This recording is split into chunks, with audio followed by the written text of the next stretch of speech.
Right now in your kitchen trash, there is a fertilizer that most families throw away every single day without ever knowing it: banana peels and used coffee grounds. Two things almost every household produces constantly, and two things that, combined the right way, can replace store-bought fertilizer for an entire garden at zero cost. This is not a gimmick, and it is not one of those internet hacks that sounds good but does nothing. This is basic plant chemistry, and once you understand why it works, you will never look at your kitchen trash the same way again. Let's start with why this even matters for a family thinking about food security. Fertilizer is one of those hidden dependencies most people never think about until it becomes a problem.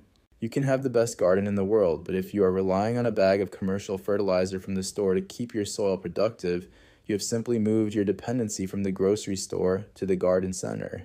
A real self-reliant food system needs to produce its own inputs, not just its own food.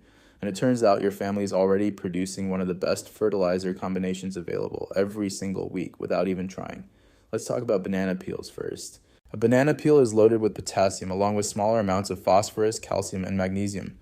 Potassium specifically is critical for root development, flowering, and fruit production, which means it is exactly what your tomatoes, peppers, and squash need most during the parts of the season when they are actually producing food, not just growing leaves.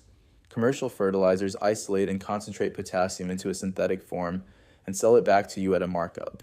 Your banana peel already has it in a form your soil can use, for free. Now let's talk about used coffee grounds. Coffee grounds are rich in nitrogen, which drives leafy green growth, and they also add organic matter that improves soil structure over time, helping it hold water and nutrients more effectively. There is a common myth that coffee grounds make soil too acidic for most plants. But once coffee has been brewed, most of the acidity is actually extracted out in the brewing process itself. What is left behind is closer to neutral, which means used coffee grounds are safe for the vast majority of garden plants, not just the acid-loving ones people usually mention. Here's where it gets interesting. Banana peels are potassium heavy. Coffee grounds are nitrogen heavy. Used separately, each one is helpful. Combined, they start to function like a more complete, balanced fertilizer, covering two of the three major nutrients every plant needs without spending a single dollar or depending on any outside supplier. So how do you actually turn kitchen scraps into usable fertilizer for your garden? There are two approaches, and I want to walk you through both because they solve slightly different problems. The first approach is direct application, and this is the fastest, simplest method if you want results without much preparation.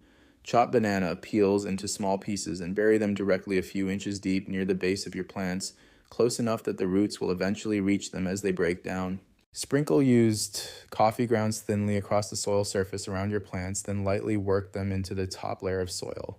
The key word here is thinly. A thick, compacted layer of coffee grounds can actually create a barrier that blocks water from reaching the soil below, so less is more. Do this every week or two, rotating between different plants in your garden so no single area gets overloaded. The second approach is what I would call the slow-brew method, and this is better if you want a true liquid fertilizer you can apply more precisely, especially useful for container gardens and potted plants where burying scraps directly is not practical. Take your banana peels and place them in a jar of water, letting them soak for 2 to 3 days. The water pulls the potassium and other minerals out of the peel and into the liquid itself. Strain out the peels, dilute the remaining water, about 1 part banana water to 2 parts plain water, and use it to water your plants directly at the soil line.